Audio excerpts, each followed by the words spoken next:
ولا تموتن إلا وأنتم مسلمون. يا أيها الناس اتقوا ربكم الذي خلقكم من نفس واحدة وخلق منها زوجها وبث منهما رجالا كثيرا ونساء واتقوا الله الذي تساءلون به والأرحام إن الله كان عليكم رقيبا. يا أيها الذين آمنوا اتقوا الله وقولوا قولا سديدا يصلح لكم أعمالكم ويغفر لكم ذنوبكم ومن يطع الله ورسوله فقد فاز فوزا عظيما. أما بعد فإن أصدق الحديث كتاب الله وخير الهدي هدي محمد صلى الله عليه وسلم وشر الأمور محدثاتها فإن كل محدثة بدعة وكل بدعة ضلالة وكل ضلالة في النار. إخوة الإيمان السلام عليكم ورحمة الله وبركاته. أدعى قفل الله atọrọ àlékún ìkẹ́ Ọlọ́run orí ajẹjẹ tán Ọlọ́run kó máa bá níbuwa Muhammad sallallahu alayhi wa sallam. Tírà Riyadu Salihin ọ̀nà ni à ń kà fúnra wa bí báàbù táwà ọ̀nà ni báàbù kathrat turukil khair, àwọn ọ̀nà tí Islam là kalẹ̀ tá a ti lè máa rí dáadáa sí pọ̀ kìí ṣe àwọn ọ̀nà kan. àwọn ọ̀nà wọ̀nyí a sì gbọ́dọ̀ gbìyànjú láti máa gbìyànjú pé gbogbo àwọn ọ̀nà tó là kalẹ̀ yìí gbogbo ẹ̀ ni a tọ̀ èyí tí a bá ní agbára ń bẹ láti ṣe. hadithu tí a kà lẹ́nu hadisi ẹlẹ́ẹ̀kejìdínlógún ní abẹ́ tọ́pìkì yìí ó ṣe dédé hadisi 134. عن جابر رضي الله عنه قال قال رسول الله صلى الله عليه وسلم كل معروف صدقة. رواه البخاري ورواه مسلم من رواية حذيفة رضي الله عنه. wọ́n gba hadith látọ̀dọ̀ àfàwà Jábìr kí wọ́n bá yọ́nú sí i. Jábìr ní qala rasulullahi sallallahu alayhi wa sallam, anabi sọ báyìí pé kullu ma'rufin sadaqa, gbogbo dáadáa tí yẹn máa ń ṣe pátá, gbogbo dáadáa tí yẹn máa ń ṣe sadaqa. anabi sallallahu alayhi wa sallam ó ní sàárà ni, gbogbo dáadáa tí yẹn bá ń ṣe sadaqa ni. so dáadáa tá a bá ti ṣe ní Islam Ọlọ́run máa kà á sí pé ìyẹn ní pọ́lọ́wọ́n bá wọ́n san wá lẹ́san lórí ẹ̀ gẹ́gẹ́ bí ti máa san ẹni bá ṣe sàárà bí wọ́n sin wọ́n lẹ́san. so Islam fẹ́ ká máa ṣe jára síyàn. anabi sallallahu alayhi wa sallam ó ní albirru la yabla. anabi ní dáadáa kò kí ń gbé dáadáa tí yẹn bá ṣe kò kí ń gbé Ànábì ló sọ bẹ́ẹ̀ gbogbo dáadáa tí yẹn bá ṣe síyàn èèyàn gba sàdákà ẹ̀dá yẹn lè yàn ṣe sí ni dábàá lè yàn ṣe fún ni kullu ma'rufin sàdákà gbogbo dáadáa pátápátá sàárà ni kí wọn máa ṣe dáadáa yìí a máa fa oore fún yàn kí wọn máa ṣe dáadáa yìí máa fa oore fún yàn ni ìyẹn ló fa Ànábì wa Ibrahim aleyhi salatu wa salam ó jẹ́ ẹnìkan tó jẹ́ pé ìmọ̀ ṣe dáadáa sáwọn èèyàn púpọ̀ ẹni tó mọ̀ rí àtẹni tí ó mọ̀ rí Ànábì Ibrahim a máa ṣe ara sí wọn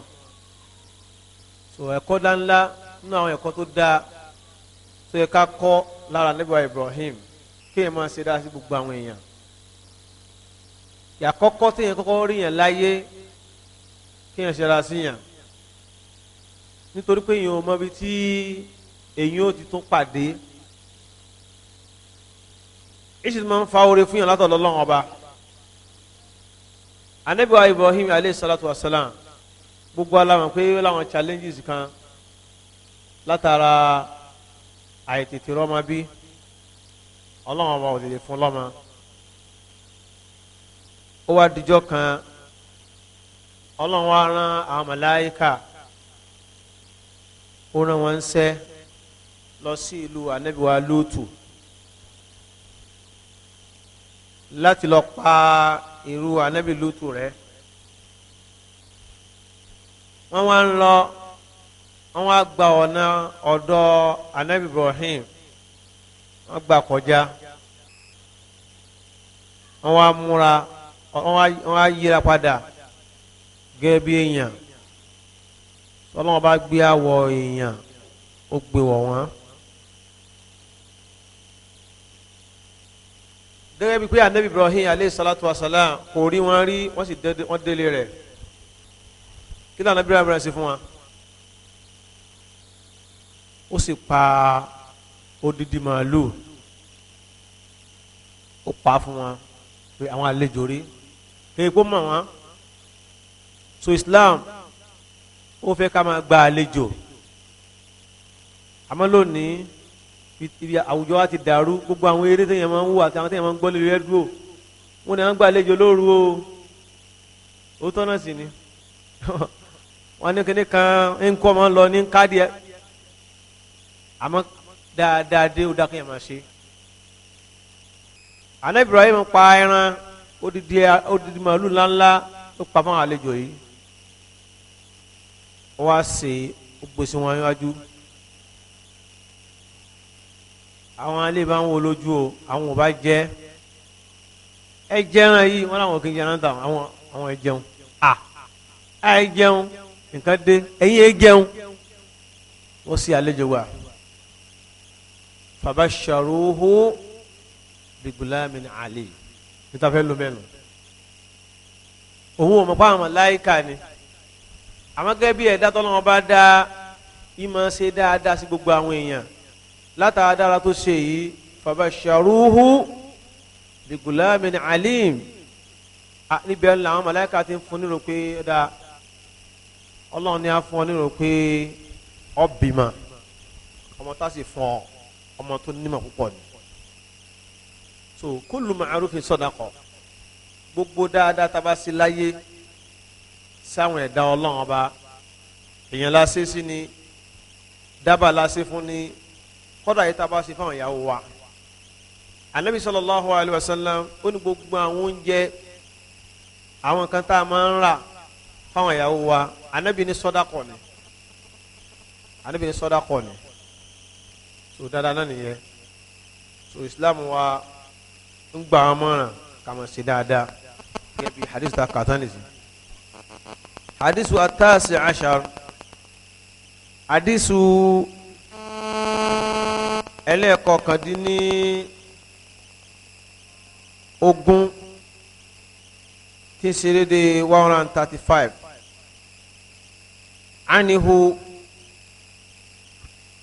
wọ́n tún gba hadith àtọ́dọ̀ Jabir قال جابر سقي قال رسول الله صلى الله عليه وسلم ما من مسلم يغرس غرسا إلا كان ما أكل منه له صدقة وما سرق منه صدقة. النبي صلى الله عليه وسلم النبي ní ما من مسلم النبي ní kò sí mùsùlùmí kan yagrisu gharsan tí ó gbìn kankan bí kéèyàn gbìn kan oko tuka ní kò sí mùsùlùmí kan tí ó sì kéèyàn yìí tí ó dáko ó gbìn gan iṣu ló gbìn ní ẹ̀gẹ́ ní gbogbo tí a máa ń gbìn mùsùlùmí náà ń báwí o kì í ṣe gbogbo èèyàn ló fi jẹ́ pé orí ń bẹ́ẹ̀ bí kéèyàn jẹ́ mùsùlùmí púpọ̀ aláì orí bẹ́ẹ̀ bẹ́ẹ̀ ma min muslimin yagrisu gharsan illa kana ma ukila minhu lahu sadaqa. Tí mùsùlùmí bá fi lè gbìn nǹkan tó dáko Ànábì ní àyàfi kó jásí pé ntí àwọn èèyàn bá jẹ ń bẹ illa ma ukila minhu lahu ó mú alima juhul ntí wọn bá jẹ ń bẹ àbí kó jẹ sọdọkọ fẹ nìyẹn ntí bá jẹ ń bẹ sọgbọn majhul lamu wa majhul òun náà wà òun gan tí ó dáko òun gan sọgbọn nìyí ó ti kó sábẹ́ rẹ̀ so illa ma ukila mina gharis ntí bá ti jẹ ntí bá fi lè jẹ ń bẹ òun ni gbogbo ẹ ntí bá fi lè jẹ kódà bó so òun gangan tó gbìn òun náà ló jẹ ń bẹ Ànábì sallallahu alaihi wasallam ó láàfin kan fi kọ sọdọkọ fún un èyí tó wá fáwọn ìyàwó rẹ̀ ń bẹ sọdákọ ni èyí tí aramawukila minihu òun náà ni èyí tó yá sí pé àwọn dábà ẹ pé kò sí ọgbọ́n tẹ̀ fẹ́ dá dábà ó jẹnu oko èèyàn àwọn kòkòrò wọ́n jẹ ń bẹ èyí tó bá jábọ́ tí kòkòrò bá mú so gbogbo tó bá jẹ nínú oko tó dá yẹn Ànábì ní àyàfi kan fi kọ sọdákọ fẹ́ nìyẹn gbà pé sọdákọ ni ara àwọn àǹfààní tí ń bẹ́ẹ̀ bí sí oko nù kéèyàn gé àgbẹ̀ olóore púpọ̀ àgbẹ̀ ó gbalada ọlápò náà ló gbin oko yìí ó sì jẹ́ ń bẹ́ẹ̀ jíjẹ tó jẹun ni wọ́n fi kọ sàrà fún ó fáwọn èèyàn ń bẹ́ẹ̀ ó fi kọ sàrà fún ó àwọn dábàá jẹ́ ń bẹ́ẹ̀ sọ́dákọ̀ fún Ànábì sallallahu alaihi wasallam pé wa ma shuriqa minhu lahu sadaqa. Ànábì sallallahu alaihi wasallam ó ní àyàfi kó jẹ́ pé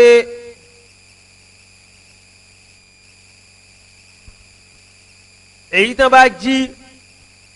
nínú oko yìí náà tó tún jí ń bẹ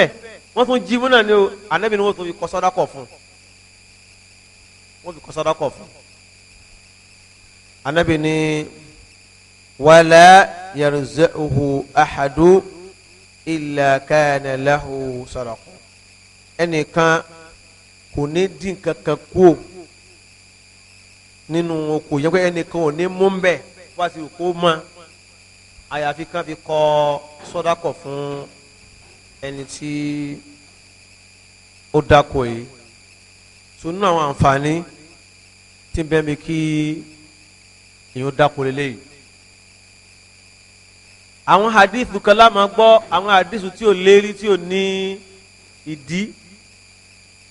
àwọn hadith àwọn bídíà ni àwọn àfihàn bídíà náà máa ń ká hadith ọ̀hún wọn la Nabi sallallahu alaihi wasallam oko lálùbáríkà o àmọ́ tọrọ fún àrọmọdọ́mọ mi kó dáko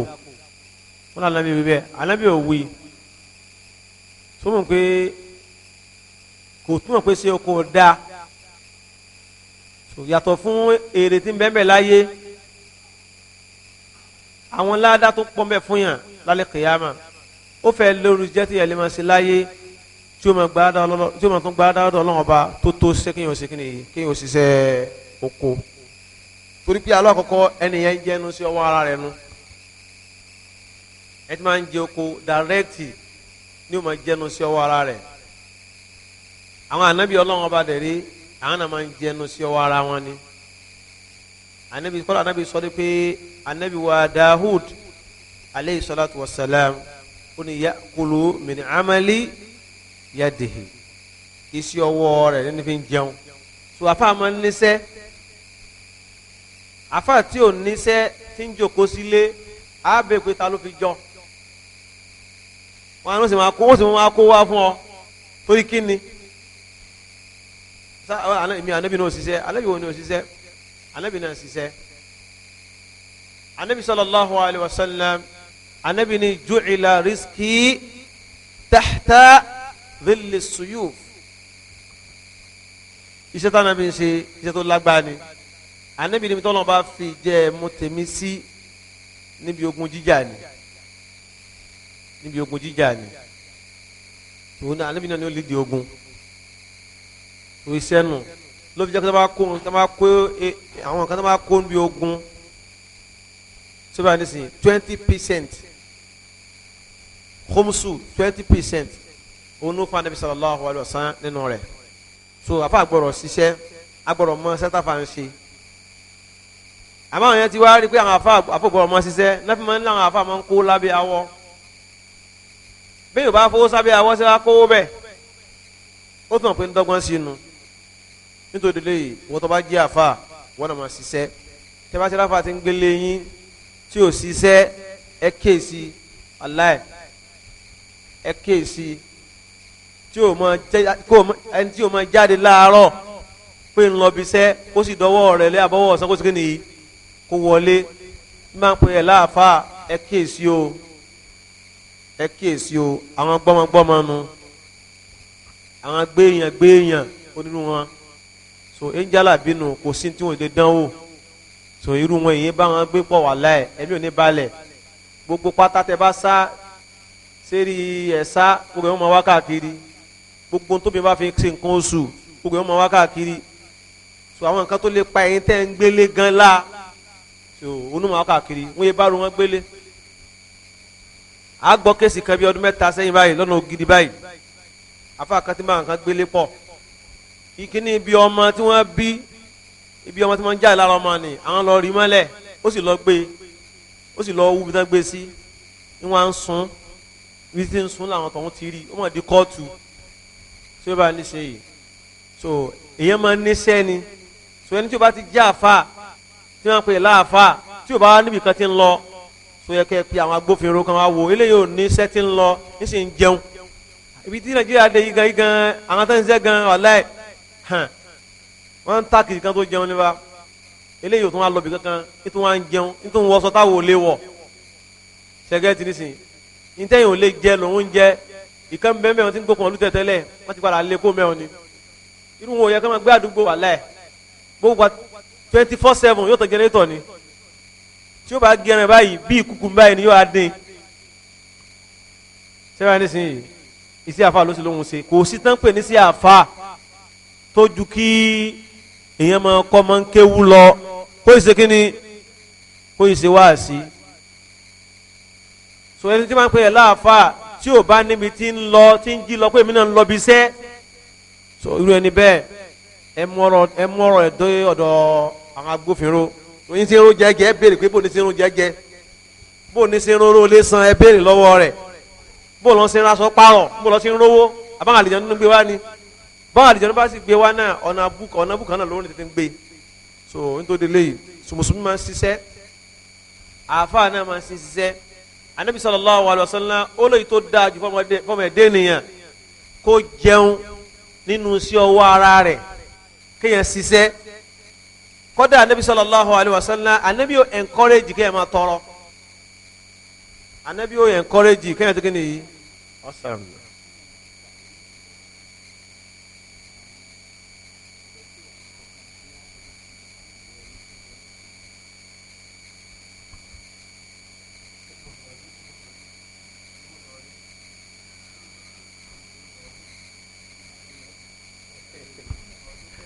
na mola adejare anabi sallallahu alaihi wasallam ono encourage àwọn èèyàn kan se kini kan máa tọrọ nǹkan anabi o encourage bara so fẹ́ kin yo ṣiṣẹ́ anabi sallallahu alaihi wasallam ó ní kàkà tí èyí ó máa fi tọrọ nǹkan lọ́wọ́ àwọn èèyàn wọ́n fún ọ ní o wọn ò tẹ́ fún ọ. Ànábì ní kàkà tó fi tọrọ Ànábì ní kó wá okùn kó wá kọrí sí inú igbó kó lọ ṣẹ́ igi. Àwọn táwọn Ànábì ń bá sọ̀rọ̀ yìí àwọn lóore jà wá lọ bọ́ wọn pè é láàfà àfà làwọn náà àwọn sọ̀hábà bọ́ wọn pè é wòlíì làwọn náà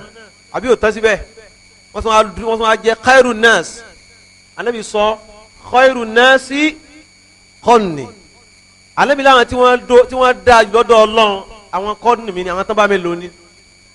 So Ànábì ní kàtọ́ wọn fi tọrọ nǹkan lọ́wọ́ èèyàn táwọn fi tọrọ jẹ. Ànábì ní lọ sínú gbó lọ ṣẹ́gi kọ́ wá fẹ̀yìn ru wá síta ìgboro kọ́ ọmọ ta. Ànábì ní ó lóore fún ọjọ́ kọ́ ọmọ tọrọ nǹkan lọ́wọ́ àwọn èèyàn lọ wọ́n fún ọ wọn fún ọ. So mùsùlùmí máa ń níṣẹ́ ni ìkànnì àwọn afa wa ó lọ sí Medina ó wá dé ó wá sẹ́kọ̀ọ́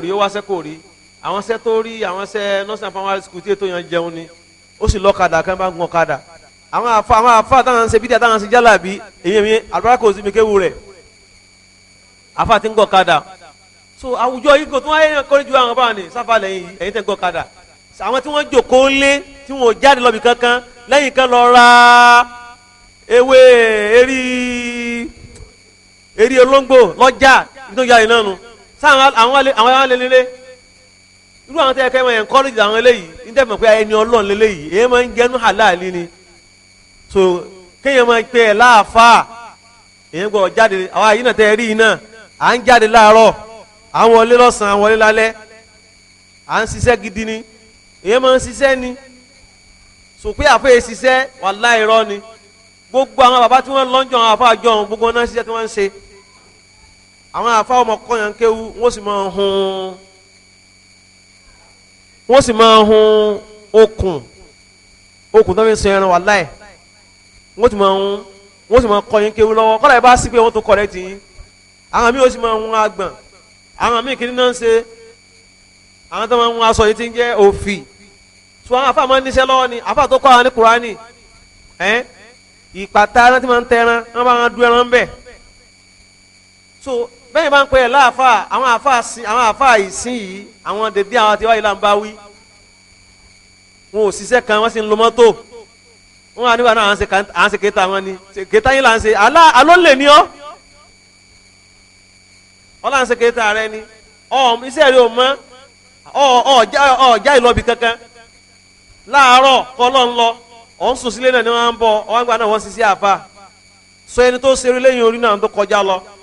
Ànábì lẹ́yìn máa ń jẹ nínú sí ọwọ́ ara rẹ̀ ni Ànábì ni ẹ máa jẹun nínú sí ọwọ́ ara yín ó ní Ànábì wa Dáwúdà aleyhi salatu wa salam òun gan máa ń jẹun nínú sí ọwọ́ ara rẹ̀ ni ọ̀pọ̀lọpọ̀ Ànábì Ọlọ́run náà níṣẹ́ lọ́wọ́ omi ń dẹran jẹ ni so àfa máa ń níṣẹ́ lọ́wọ́ ni tẹ́ bá ti rí ẹni tí pè é láàfà tí ó níṣẹ́ kan ti ń ṣe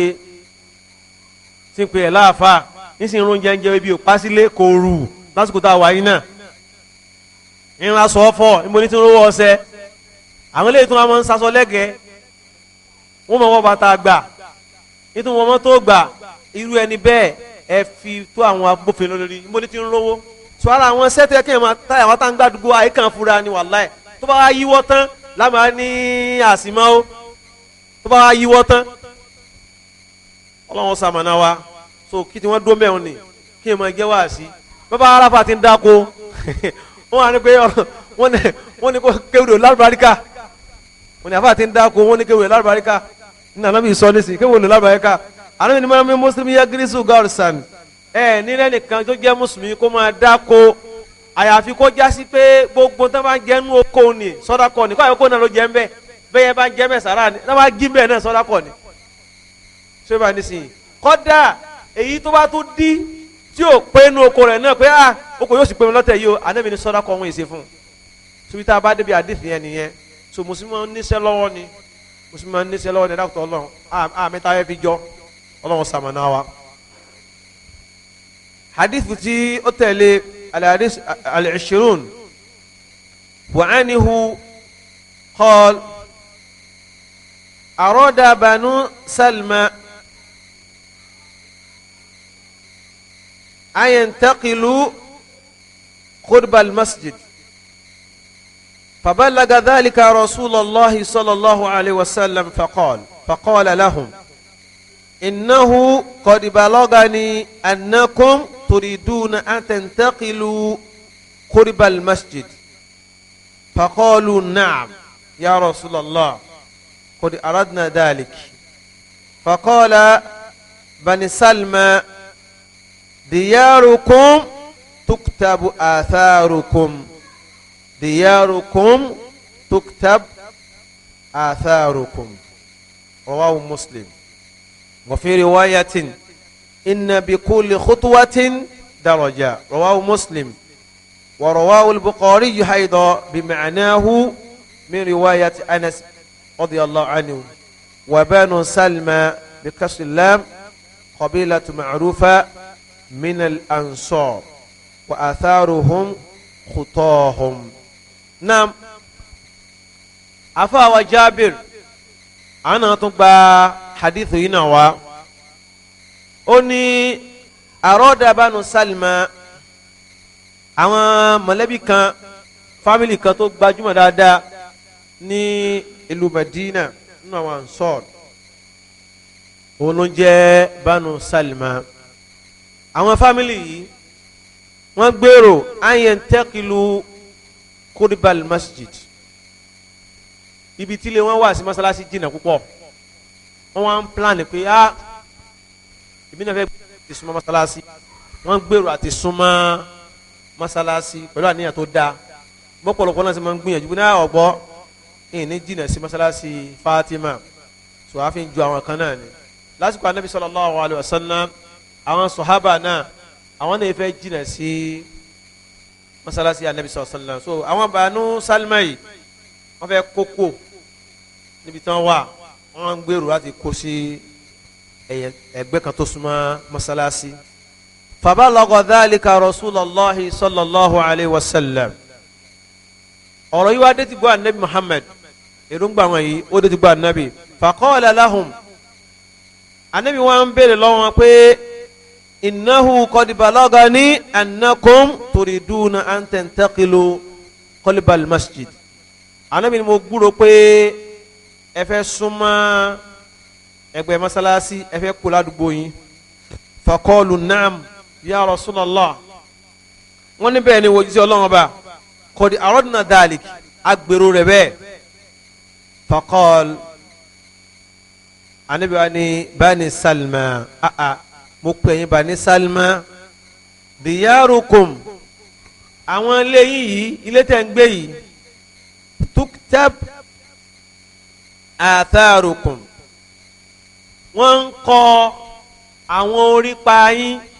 wọ́n ń kọ́lẹ̀ látara ilé tẹ̀ ń gbé yìí ó tún pípé pé diyarukum tuktabu atharukum kílẹ̀ àníbi sọ fún wọn bí hadith yìí Muslim ló gbà wá wọ́n ń kọ erípa yín ìtumọ̀ rẹ̀ ni pé bílẹ̀ yín ṣe jìnnà sí mọ́sálásí òun ni àwọn ìgbésẹ̀ ẹsẹ̀ tẹ̀ ń gbé lọ́kọ̀ọ̀kan láti lé yín lọ sí mọ́sálásí wọ́n fi ń kọ́ dáadáa fún yín wọ́n fi ń kọ́ dáadáa fún yín so bẹ́ẹ̀ bá ti wá súnmọ́ mọ́sálásí nísìnyí bóyá tẹ́lẹ̀ ń gbàtẹ́ wà ń lé yín ni bóyá ẹsẹ̀ 50 lẹ́ ń gbé tẹ́lẹ̀ bẹ́ẹ̀ bá wá súnmọ́ mọ́sálásí ẹ̀ máa gbẹ́sẹ̀ 5 bẹ́ẹ̀ sì ni ẹsẹ̀ téèyàn ń gbé láti léèyàn sí mọ́sálásí wọ́n ń kọ́ bí ẹ máa gbé ẹsẹ̀ kan wọ́n fi pa àwọn àṣìṣe yàn wọ́n fi parẹ́ tí a bá tún gbé ẹsẹ̀ kejì wọ́n fi fún yàn ní dárọ́jà gbogbo bí ẹ bá ṣe ń gbẹ́sẹ̀ kan ẹsẹ̀ kan bó ti máa fún yàn nù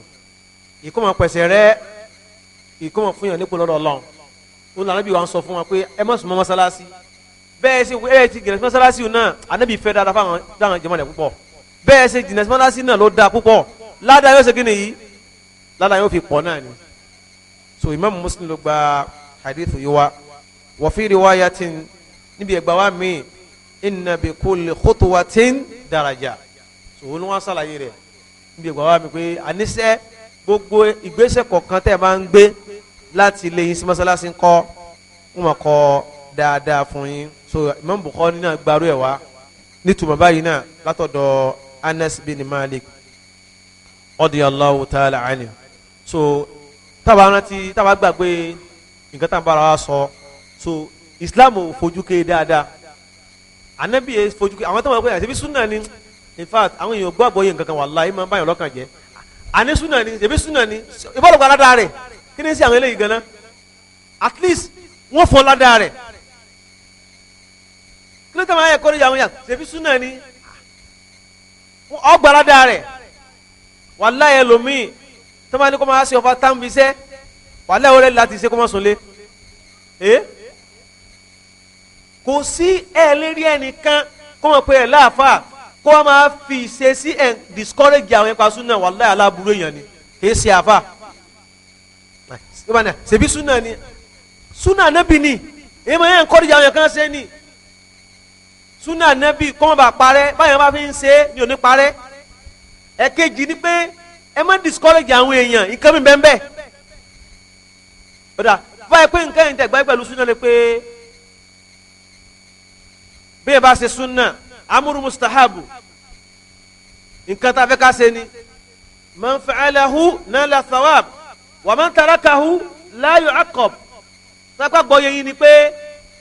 ẹni bá ṣe yóò gbalada ẹni tí ò bá ṣe kò ní jẹ́ ń yà kí lóun á ní sọ́kọ́ àwọn yẹn kó má ṣe sí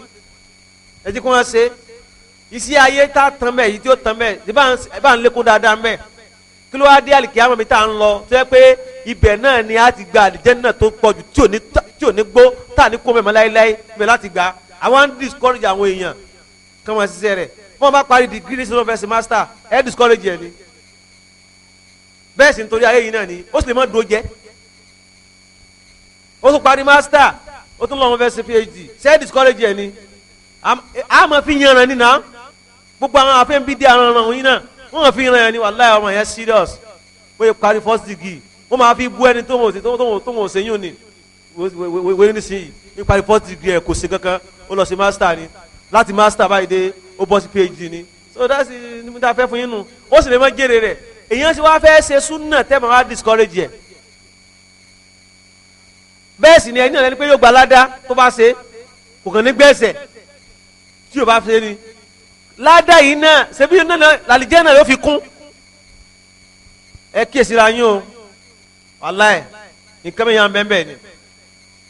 so anabi sallallahu alayhi wa sallam anabi gbé fọwọ́ kéré súnà súnà yìí ní sinmi yìí súnà tó mustahaba ni kèsè súnà tó wájiba tó ń ti bẹ́ẹ̀ bí nǹkan yẹn ṣe ní ẹni yẹn la tó anabi rò pé ọbẹ̀ sojú kòkòrò kọ́ súnmọ́ mọ́sálásí kèsè dáadáa nu kọ́ jìnnà sí mọ́sálásí dáadáa anabi gẹ́gẹ́ tó ní súnà wà lóko ní à ẹ̀ẹ́bí súnà ni mo sì pírẹ́mù jáde bó bá lọ sí tó bá kírun ni tó bá dúró níbi tó jìnnà ni dìmọ̀ bó bá sí wá mọ́sálásí ládàá yóò máa pọ̀ náà ni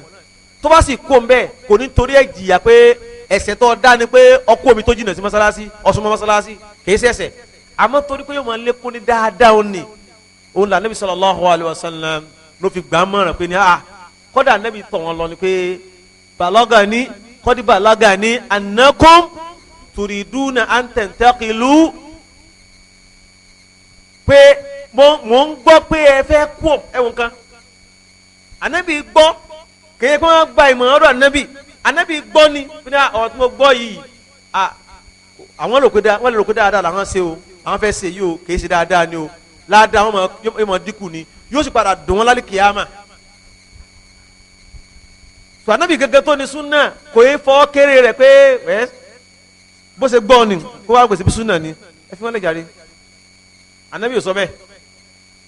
so ẹ jẹ́ kéèyàn kíyèsí dáadáa bí yẹn bá ń sọ pé ṣèbí súnà ni nígbà kéèyàn bá ń fi ẹ̀sìn ṣe yẹ ni wàláhì al-azim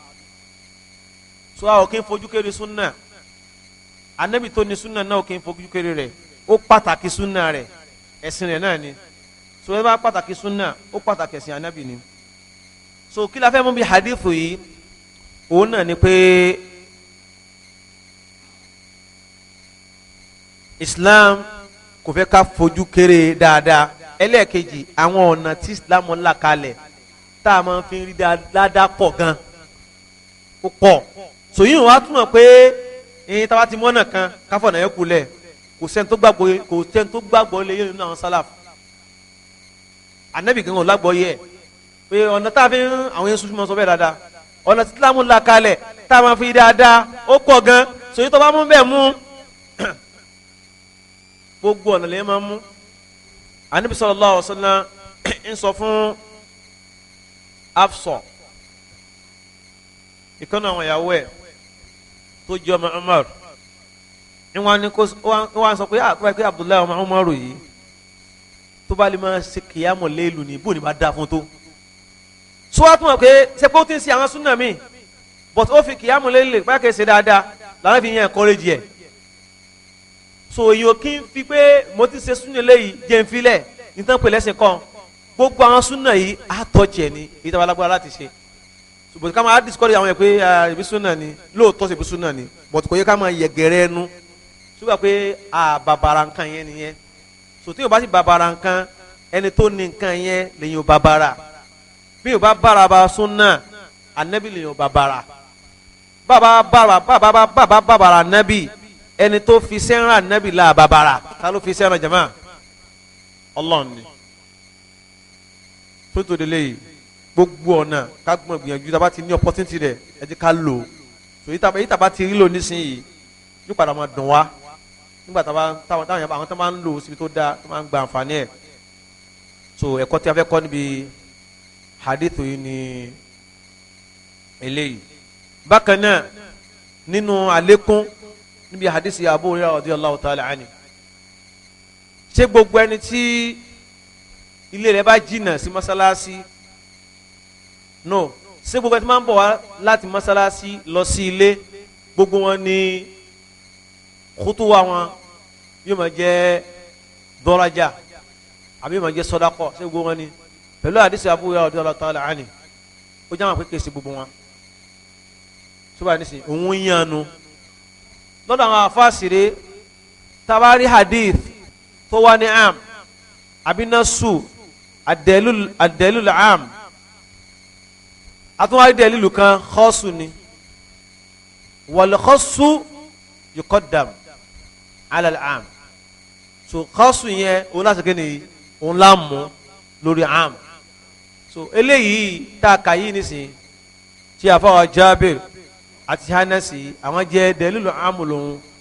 àmọ́ tí Abu Hurairah òun jẹ́ dalilu khassu òun sọ tiẹ̀ ó ní ẹni tó bá ṣe àlùwàlá ẹ bá ṣe àlùwàlá man tawaddaha fa asbagha wuduha thumma kharaja min baytihi ila al-masjid tí wọ́n sọ wá ní sẹ́ ẹni tó bá ṣe àlùwàlá lẹ́yìn ìgbà yẹn ó wá jáde láti ilé rẹ̀ lọ sí mọ́sálásí so òun ṣàlàyé ẹ̀ bẹ́ẹ̀ so tẹ́yìn bá gbìyànjú tẹ́yìn bá ń ṣe àlùwàlá láti ilé yẹn lọ mọ́sálásí so yóò máa àwọn dọ́lájà yìí wọ́n máa fún yàn sí ni. na hadithu alhadi wal 20 ní abẹ́ pọ́sítàǹkà yóò máa jẹ́ 137 an abi Mundhir Ubay ibn Ka'b radiyallahu anhu qala kana rajulun la a'lamu rajula ab'ada min al-masjid minhu wa kana la yukhti'uhu salatun faqila lahu أو فقلت له لو اشتريت حمارا تركبه في ظلماه وفي رمضائي فقال ما يسرني أن منزلي إلى جنب المسجد إني أريد أن يكتب لي ممشاي إلى المسجد ورجوعي إذا رجعت إلى أهلي فقال رسول الله صلى الله عليه وسلم قد جمع الله لك ذلك كله رواه مسلم. نعم حديث أبو منذر تنقل أبي بن كعب أني كان رجل ولا كان بين صحابة أني أنا كوني لا أعلم رجلا ìmẹ́lò mímọ́ o abuada minal masjid minhu ẹni tó jásí pé ilé rẹ̀ ó tún wá jìnnà sí mọ́sálásí ó tún wá ju tẹni yìí lọ ìrìn ń tọ̀ wọn o wa kana la yukhti'uhu salatun bí ilé rẹ̀ ṣe tó wá jìnnà sí tó náà irun ebọ́ fún òun nílé rẹ̀ jìnnà sí mọ́sálásí jù bí ilé rẹ̀ ṣe tó wá jìnnà sí mọ́sálásí tó irun ètò wa bọ́ fún ní jàmá faqila la àwọn yẹn wá sọ fún aw fakutulawo àbí káwọn kébì náà mo tẹ̀ sọ fún bí akéèyàn gbá yẹn mọ̀ràn bí kéèyàn máa kírun láti níyà yín nìyí kéèyàn wáyà yín sìn kó máa kírun láti bí mọ́rábá àbí mọ́bọ̀ àbí inú mọ́bọ̀ lọ́nlọ́n àbí bí yànnà fátihùn kí máa kírun yà yín lápèjúwe. òun á gbà mọ̀ràn pé law ishtaraita himara bó o ní bá da tó kọ́ ra kẹ́tẹ́kẹ́tẹ́ kan bí kí n ra ìpele kọ́ra kọ́ sí ra ọ̀kadà kan àbí kẹ̀kẹ́ tarkabuhu tọ́mọ gùn fi zolma nígbà òkùnkùn ìyẹn ní ọwọ́ alẹ́ ọmọ gùn wà fi rọmọdọ́ àbí ọmọ gùn ní àwọn ìrun ọ̀sán tí ilẹ̀ máa ń gbóná ní gan tóorùn máa ń mú tọ́mọ gùn láwọn àsìkò yìí faqal arákùnrin wa fún lẹ́sìn pé ma yasuruni anna manzili ila jambil masjid kò tí ẹ̀ wù mí kí lèmi wà lẹ́gbẹ̀ẹ́ mọ́sálásí kò kọ́ wù mí ná inni uridu an yuktaba fi mamushaya ìmọ̀ ń wù mí kó jásí pé àwọn ìgbésẹ̀ tí n bá ń gbé ilal masjid bí n ṣe ń lọ mọ́sálásí òní kí wọ́n fi kọ́ dáadáa lẹ̀ fún mi. wà ruju'i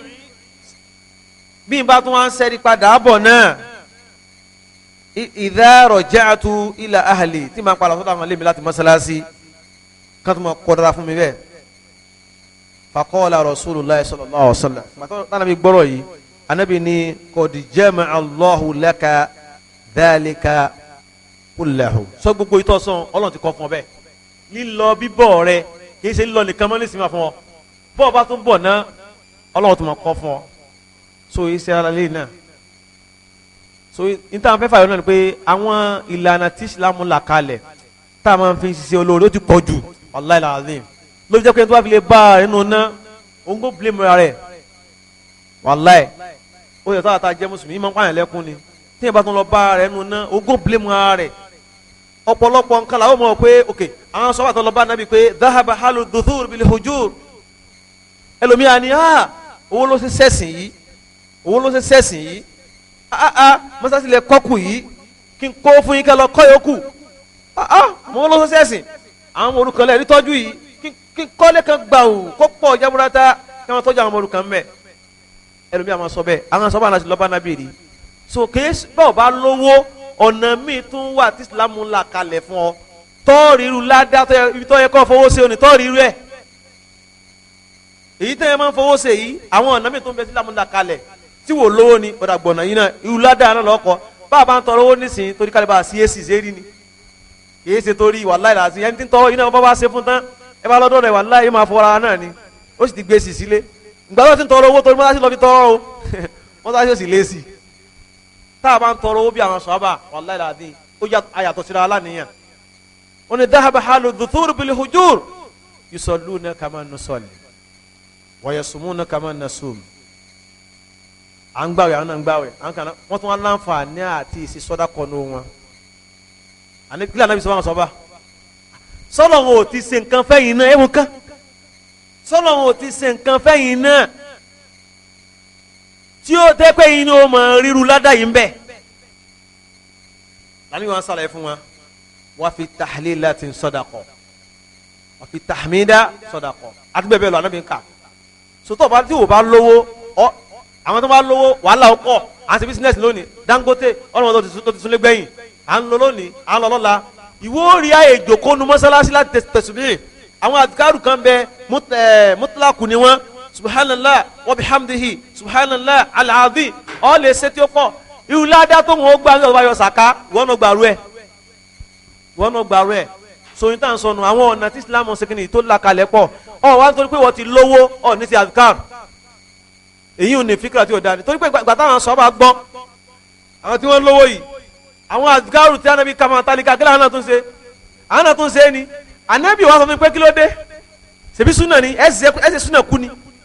ẹ fà àwọn tálíkà lẹ̀. So Islam ó la àwọn ọ̀nà tó pọ̀ jaburata láwọn ọ̀nà tó yẹ pé a fi rí iṣẹ́ ládàá tó pọ̀ lọ́dọ̀ Ọlọ́run Ọba àwọn ọ̀nà àwọn sẹ́yìn sì kéré o kọ̀ọ̀kan rẹ́rìn sí yẹn ẹlòmí lásán ẹ̀rín lásán lónìí lọ́dọ̀ rẹ tó fi gba ládàá ni wọ́n ti wá lójú kan tó dọ́dọ̀ rẹ nísìnyí ẹlòmí kọ̀ọ̀kan tójúká lásán lónìí lọ́dọ̀ rẹ tó fi gba ládàá ni wọ́n ti wá frank nísìnyí ẹlòmí náírà kan lọ́kàn lọ fún àyíkọ́ gba ládàá ló tọ́ ó lọ fún nísìnyí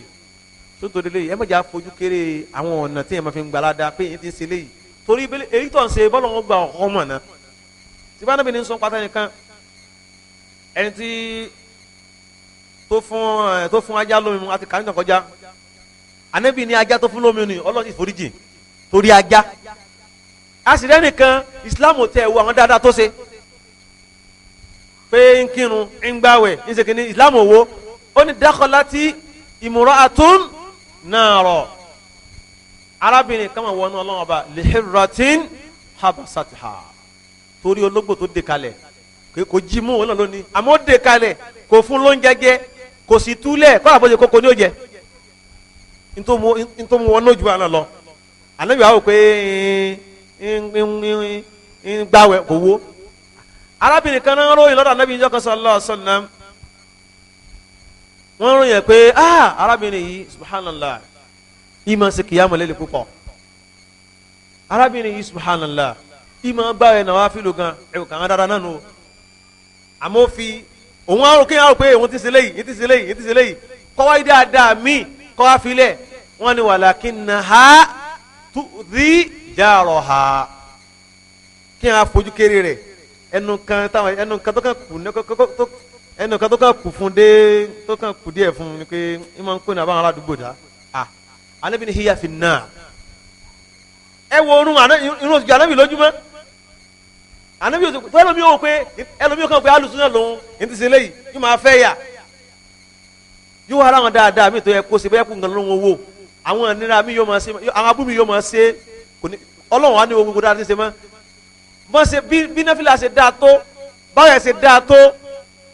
kí ni Ànábì sọ walakinna hadhu ìjára Ànábì ni wallahi hiya finnar iná ni ó wọ̀ so Islam àwọn ọ̀nà dáadáa tó là kalẹ̀ ó pọ̀ so la tahqiranna min al-ma'rufi shay'an ká má fojú kéré dáadáa kankan kọ́lá bóyá tó kàn kú ni pé wala an talqa akhaka biwajhin kọ́lá kọ̀ọ̀kan wọ́n mọ̀ yá rẹ̀ pẹ̀lú ojú tó tutù lásán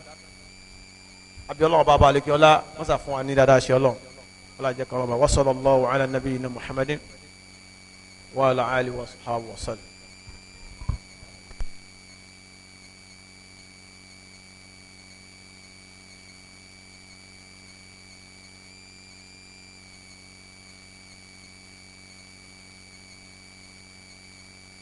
Wallahu ta'ala a'lam bis-sawab bí wọ́n máa ń ṣe khutbah lọ́wọ́ ẹni tó sin kí ló ń wo sí ata gbọ́ bó bá tẹ̀ sí alihamudulilayi kóra sínú wọn bá tiẹ̀ bọ̀t ká máa ṣe kí nìyí ká filẹ̀ ká máa kì í ó fẹ́ da wallahu ta'ala a'lam bis-sawab wa sàmìlà.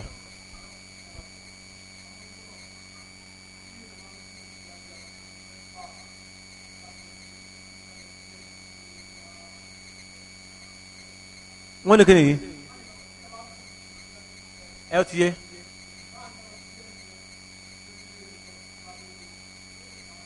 torí kí ni tí ní òṣèlè ìṣòwò kò tí ì dọ̀rọ̀ kò tí ì di wàhálà ilé òṣùpọ̀rọ̀ ṣùgbọ́n lórun bí lè bá ṣùgbọ́n kọ́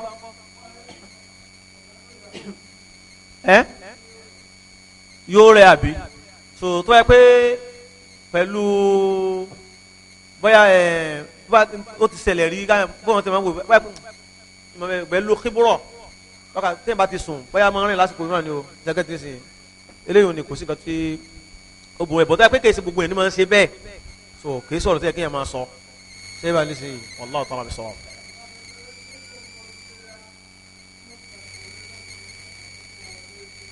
èyí ń wá àdìsí wà fún yàn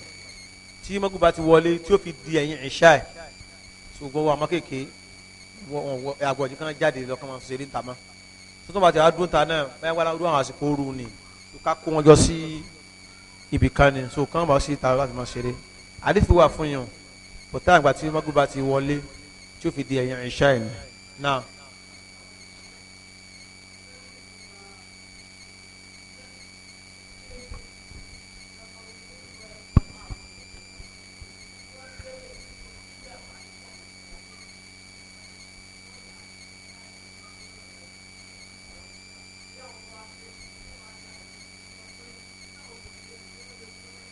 ok ṣé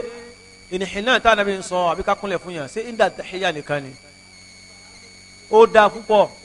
tí ẹ bá lè filẹ̀ bí àwọn alámàrí ṣẹ́gẹ́tì sí ó dáa púpọ̀ tí ẹ bá lè ṣe ṣẹ́gẹ́tì ó súnmọ́ kó má kó sí i bọ̀ tó dáa púpọ̀ tí ẹ sọ́kì nìyí tí ẹ bá lè máa ṣe àkéyàn máa kéèyàn jìnnà sí wọn tí ẹ wà àwọn kan mìíràn lè fi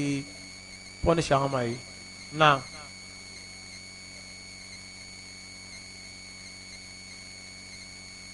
Hadithi ń wá lọ́tọ̀ báyìí náà magub alimi sọ̀rọ̀ sọ́nlá ó làgbọ́rọ̀ sùn láàrin magub àti ìṣá kí ló fà kò sí torí kankan o torí kí sọ̀lá tó ìṣá kó sì kéde wọ́n bá bọ́ fún wa náà ni wallahu ta'ala bí sọ̀rọ̀ níparí wàá sọ̀bìlà ẹni.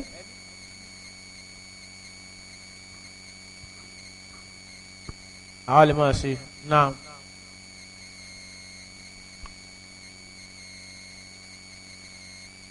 tí ń bí ó sì yàn lọ́wọ́.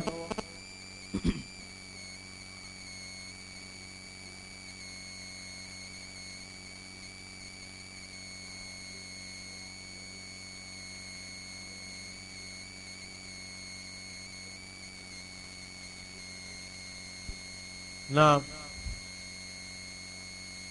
Asala.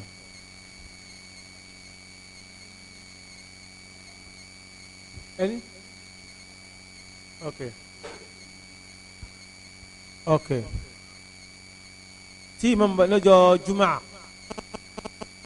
tí mo máa ṣe khutbah lọ́wọ́ tí wọ́n ń ṣe du'a sálímà sàmì bẹ́ẹ̀ ni alima sàmì ẹlẹ́ẹ̀kejì èèyàn wá ṣe òbí yàn àbí èèyàn bóbi yàn sọ̀rọ̀ dé abẹ èèyàn wá fẹ́ bá wọn sọ̀rọ̀ èèyàn wá fẹ́ sọ̀rọ̀ yẹn so pé bọ́ọ̀rọ̀ sí rí kéèyàn wá lò síwájú wọn kò tún pé yẹn kúnlẹ̀ fún wọn èèyàn kúnlẹ̀ fún ẹ tẹ́tẹ́lẹ̀ pé kéèyàn kan á lò síwájú èèyàn kan lò sí wọn sọ̀rọ̀ kò tún pé yẹn kúnlẹ̀ fún wọn bí yẹn bá sì dúró náà kò tún pé nìyí kò tún pé nítòsí ọ̀dà wọ́n ti yẹn bá ní jẹ́nẹ́bà la sí yẹn lè máa jẹun èyí tádì fi wà pé eléyìí ni èyí kan máa ń kàwé tí àwọn afẹ́kì òní ẹ̀ máa dẹ̀lú tí wọ́n lórí ẹ̀ pé kí ẹ máa jẹun gbà tí ẹ bá jẹun bala ẹ rò pé dẹ̀ lu wà fún.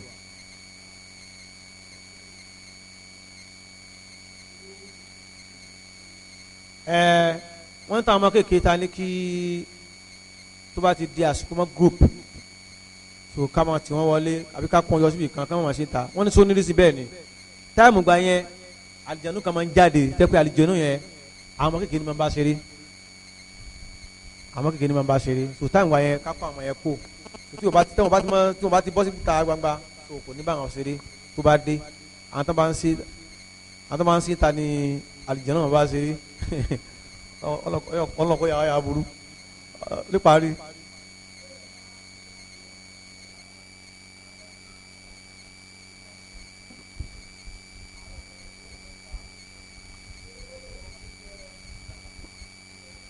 kò sí kankan sẹ yẹn ní jẹ́ mẹ́ta kó jẹun síbáà ní sìn subhanaka allahumma wa bihamdik ashhadu an la ilaha illa anta astaghfiruka wa atubu ilayk.